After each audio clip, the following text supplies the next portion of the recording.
Bueno, grabamos nota con Santiago Sáenz Valiente. Santiago, para hablar primero de esta intención del gobierno de la provincia de Buenos Aires de aumentar el inmobiliario rural hasta un 300%, según nos han dicho la gente de Carvap. Eh, ¿Qué implicancias trae sobre hoy sobre la presión impositiva que ya sufre el productor? ¿Es posible llegar a ese número? ¿Cómo lo estás viendo desde tu perspectiva de analista tributario? Mirá, Luciano, la verdad que, bueno, con gran preocupación los productores están viendo esto, sin ninguna duda, porque acá hay varias excusas o pretendidas justificaciones para incrementar de esta manera tan brutalmente el impuesto inmobiliario. Por un lado, el doble castigo que tuvo el gobierno provincial, nacional también en su momento, que repiten como un latiguillo, la sequía y el COVID, ¿no? Eh, la necesidad de tener más ingresos, de incrementarlos porque hay un déficit muy fuerte en la provincia de Buenos Aires. También justifican todo esto diciendo que, bueno, que hay una inseguridad absoluta de la economía futura y que en definitiva no pueden hacer otra cosa que incrementar los ingresos. Es decir, de los gastos ni hablan, sean eficientes o ineficientes, eh, la verdad que no los mencionan prácticamente, sí ponderan el Producto Bruto Interno, que en su gran mayoría es gracias a la provincia de Buenos Aires, efectivamente al agro, porque el agro en la provincia de Buenos Aires es muy fuerte, sin ninguna duda, y eso no es mérito del gobierno provincial, ¿no? Parecería. Pero bueno, ¿qué es lo que apuntan con esto y qué efectos tienen? Lo primero que tenemos que decir es que después de haber perdido Sergio Tomás Massa las elecciones, quedó por tierra aquel proyecto que tenía de incrementar aún más el impuesto a los bienes personales y además incluir al inmueble rural nuevamente como grabado, que en realidad el inmueble es la fábrica y todos sabemos que una carga tributaria de esa magnitud y ni hablar para aquellos que realmente adquirieron un inmueble rural con deuda, el no permitir de tomar esa deuda realmente es muy problemático. Efectivamente, bueno, cuando se convierte en empresa unipersonal y empieza a producir, en realidad indirectamente la deuda se toma, pero las alícuotas del impuesto a los bienes personales están muy elevadas. Si bien no afecta hoy al inmueble rural ni al que está en el país, ni el inmueble rural que estaba en el exterior, están exentos, hoy por hoy permanecen exentos independientemente del destino, es decir, se arriende o se trabaje, se desarrolle la producción sobre el mismo, efectivamente parecería que el inmueble rural queda al margen de una altísima carga fiscal. Sin embargo, el impuesto inmobiliario es es un impuesto que siempre fue muy castigado por el impuesto provincial y no hay que olvidarse que el impuesto inmobiliario no está solo, no está en una isla. El impuesto inmobiliario es uno de los tantos tributos que afronta el productor, en especial los derechos de exportación, que sabemos que todavía no se ha alivianado nada, lejos de eso, se ha incrementado en algunos casos al 15%. El tema de la soja, bueno, ni hablar. Y no olvidemos que también tenemos el impuesto a las ganancias, que se cobra un impuesto antes de vender, en el caso de los granos, porque se obliga a valorizar al valor de cierre. Dicho esto, y sumado a muchos otros tributos que sabemos, el impuesto a los ingresos brutos, el impuesto de sellos en las contrataciones, todos los impuestos que afectan a todas las actividades, pero especialmente al agro, también el impuesto a valor agregado por el tema famoso que hemos hablado muchas veces, y ustedes los periodistas avesados ya hablan del saldo técnico, ya saben mucho de esto, del castigo que recibe el productor en este contexto. Entonces, la verdad que un incremento en el orden del 140% 240% o 300%, el primero es 150, 240, 300%, que eso va a depender del límite en el cual estén de montos y en definitiva es curioso esta metodología de legislar donde dicen no vamos a poder aumentar más de tanto.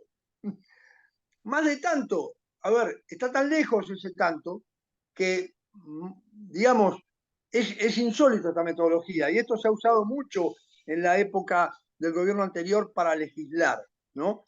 Diciendo, no, autorizamos a los aumentos de alícuota de la soja, pero hasta el 35. Bueno, es un escándalo. Santiago, te quiero preguntar, me quiero quedar con esa frase que decís y preguntarte respecto a esto. Este tipo de legislación que busca imponer, de legislación tributaria que busca imponer el gobierno de la provincia de Buenos Aires para el inmobiliario rural, ¿no es el común de la legislación tributaria que se usa habitualmente? Mirá, habitualmente no. El kirchnerismo la comenzó a utilizar, o mejor dicho, los derechos de exportación se utilizó, aparece en algunos decretos, pero a mi juicio es algo escandaloso, porque decir no puedo aumentar más de un 7% el impuesto, a una alícuota mayor al 7% en el impuesto a los ingresos brutos. Es una estafa. O sea, de hecho, justamente aclaro, en la ordenanza fiscal, que ha enviado ahora al Congreso Legislativo de la provincia, considera la alícuota del 5% en cualquier cantidad de bienes, que también el agro los utiliza y que se les incrementa el precio, en definitiva, el costo que afrontan para cualquiera de los insumos que utiliza. Pero yendo a tu punto del impuesto inmobiliario, si me permitís un ejemplo, fíjate que hay una tabla, por supuesto, como siempre, una escala, para castigar más a los que tienen un mayor valor del inmueble. Ese valor es la evaluación fiscal por 12. Esa evaluación fiscal viene del año 2017, se multiplica por 12 y eso se ubica al valor. Fíjate que habla, por ahí lo tengo, que habla de que para los primeros 8 millones de pesos el incremento va a ser del 150%. A partir de ese monto y hasta 51 millones, que son $100.000, nada más, a 800 pesos, va a ir con el 240%. Y más de 75 millones, perdón, los 75 millones son casi $100.000, va a ir con 300%. Con lo cual, digamos, entre esto y la multiplicación por 12 de la evaluación fiscal para determinar la base imponible, para aplicar el porcentual que está en la tabla, fíjate que el porcentual de tabla llega a un 7%, Luciano, 7% de la base imponible. La base imponible, insisto, es la evaluación fiscal de la boleta del 2017 actualizada por 12. ¿Sí? Y en este caso, por encima de 198 millones, que no es tanto, son 200 y pico mil dólares al dólar oficial hoy corregido, te da una aplicación del 7%. Vamos a imaginar que esa base imponible está muy por debajo de la evaluación de mercado, que esto es posible, ¿sí?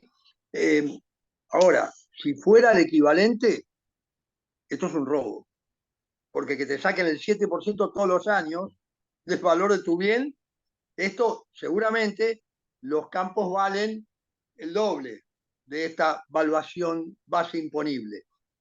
Bueno, el doble, pagarían el 3,5% de tasa efectiva real. En el término de algo más de 25 años te robaron el inmueble. O sea, me parece que es algo espantoso este incremento de impuestos, pero insisto, este impuesto no está solo. Y además, está rodeado de todas las otras cargas fiscales. Y además hay que tener en cuenta en este punto lo que charlamos siempre, ¿no? La contraprestación de este impuesto, porque ¿para qué se destina ese ingreso que recauda el Estado provincial? ¿Llega en parte al productor? Bueno, a ver, sin duda esa problemática la Argentina la tiene en forma plena donde los servicios públicos no se prestan debidamente y tenemos el desastre que tenemos hoy con un déficit muy, muy grande y sin prestaciones de servicio adecuadas de los principales servicios que tiene que prestar el Estado, tanto nacional, provincial como municipal, porque ahora, por ejemplo, el Estado provincial, en la justificación de motivos, dice que son todos analfabetos en la provincia de Buenos Aires, más o menos. Palabra más, palabra menos. ¿Y de quién es la culpa? En etapa primaria, la culpa de la provincia. Entonces habrán gastado la plata en otra cosa, porque no es que los impuestos son bajos. Estamos de acuerdo, Luciano, que el tema del impuesto a las ganancias de las personas humanas que trabajan en relación de dependencia, con esto de los 180 mínimos vitales y móviles, en definitiva 2 millones de pesos, que ahora serían 2 millones y medio y que se va a modificar, efectivamente baja la base de recaudación del principal impuesto que se distribuye a la provincia, a las provincias. Lo mismo el impuesto a valor agregado, que también con esto de la devolución del IVA, que bueno, igual queda congelado el monto, ¿no? Pero esto de la devolución del IVA al consumidor final también afecta la base de distribución a las provincias. Y los derechos de exportación, no olvidemos que baja la base de distribución a las provincias. ¿Por qué? Porque la Constitución Nacional indica que el ingreso por derecho de exportación es exclusivo de la nación. Siempre yo critiqué esta situación porque justamente la producción se genera en las provincias. Entonces, el derecho de exportación, que yo llamo impuesto violento a la producción, que no me voy a cansar de este epíteto, esta denominación, porque llamar la retención me parece un grave error, lo hemos dicho ahí por Canal Rural, Luciano, varias veces. Si a mí me retienen algo, me lo tienen que devolver. Entonces, esto de llamarlo retención, nunca entendí por qué utilizan este nombre, ¿no? Por eso yo le cambié la denominación un poco. Pero bueno, lo cierto es que eso afecta a las provincias también, insisto, ¿no? Que es donde se genera la producción. Entonces, hay todo un enjambre de cuestiones fiscales que están afectando a todas las empresas, a todos los productores. Pero vos fíjate esto, ¿no? Te quiero hacer un comentario que me parece importante. El tema que se va a tratar ahora, impuesto a las ganancias, ¿no? O impuesto a los ingresos. Bueno, a ver, esa modificación con espíritu electoralista, sin ninguna duda, que duró octubre, noviembre y diciembre, por el cual las personas en el orden de los 2 millones de pesos que estuvieran en relación de dependencia no pagaban impuesto a las ganancias, y que ahora se va a modificar y va a volver seguramente, porque los gobernadores van a aceptar ese cambio porque necesitan el dinero de coparticipación de ganancias con el nuevo esquema, que es el anterior. En realidad el esquema es que el impuesto a las ganancias es un impuesto personal y tiene que tener las características de la persona. Entonces, realmente se ha distorsionado muchísimo, porque un productor agropecuario que en el mes de octubre, noviembre y diciembre, si lo anualizamos, ganaba un promedio de 2 millones de pesos, pagaba un impuesto anual de 6 millones, entre 5 millones y medio y 6. Y un empleado en relación de dependencia con el mismo ingreso pagaba 0. Lo mismo pasa para un ferretero, para un almacenero, para un autónomo, profesional o no, que preste servicio o venda bienes. Entonces, esto es lo ridículo también, ¿no? Todos somos trabajadores, de una manera u otra. Y no es solo por defender el caso de los contadores públicos. Estoy hablando en términos generales de lo que hubiera podido suceder si eso se llevaba en forma anual y continuaba con esos 2 millones de tope. Santiago, la última muy cortita porque tengo que ir. Perdón, sí. El blanqueo, que lo charlamos en la previa. Dame un comentario respecto de qué busca el gobierno con el blanqueo y cómo van a ser los puntos centrales. Mira, no tengo mucho detalle. Lo que te puedo decir sí es que volvemos a este tema, ¿no? Blanquear, se blanquean fondos no declarados, obviamente, o bienes no declarados, por supuesto, normalmente tienen un límite, un monto, un porcentual, mejor dicho, sobre determinados montos. En la legislación anterior, si eran menos de, yo no me acuerdo si 20 o 50 mil dólares, no se tributaba. En esta, menos de 100 mil dólares, la tasa es cero. O sea, vos podés, si tenés 70 mil dólares en el cajón, ir una vez que esté vigente, no lo hagas ahora, una vez que esté vigente el blanqueo, ir y con las condiciones que está establecido el blanqueo, lo depositas en el banco y pagás cero tasa y ese dinero queda blanqueado. Es curioso, hay mucha gente que ha comprado dólares en el mercado oscuro con fondos provenientes de sus ingresos en relación de dependencia prolijos. No se entiende. No saben que existe el MEP, les gusta tener la sensación de que por ahí los descubren y entonces van con otros presos, no sé, no lo entiendo. Entonces, ¿qué pasa? Hay mucha gente, como digo, compró en el mercado paralelo y va a tener que blanquearlos. A ver si los va a querer usar. Acá hay un tema que te la debo porque no tenés tiempo, pero para otro día va a haber que hablar un poco de qué pasa con la evasión y cuál es el motivo y cómo se resuelve. Y no es del agro solo, de ninguna manera la mayor parte de los sectores evaden en la Argentina. Y lo peor es que muchas veces aparece el agro como el principal evasor, y eso no es cierto. Entonces, creo que en un momento nos debemos, a nivel país, resolver esa cuestión, porque un 40-50% aproximado de evasión en la Argentina no se sostiene. Hay que cambiar, hay que bajar los impuestos y ahí combatir la evasión. Santiago, muchísimas gracias. A vos, Luciano, un gusto y espero que hayas pasado linda Navidad. Así fue. Abrazo grande, buen año. Muchos saludos, buen 2024 para todos ahí. Chao, chao.